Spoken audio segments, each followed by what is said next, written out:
Hi guys, most welcome to another tutorial. First of all, like and subscribe my channel and press the bell icon for more updates. In this tutorial, we will discuss about the master editing. Master editing is a very easy. Let's play the tutorial. In this tutorial, select a filter and adjust the filter size, and then select the layers, select the stickers, and select the basic shapes. Adjust the basic shape size and select the outline of the basic shapes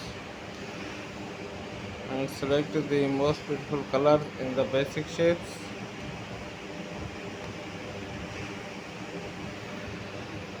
Thanks for watching the video.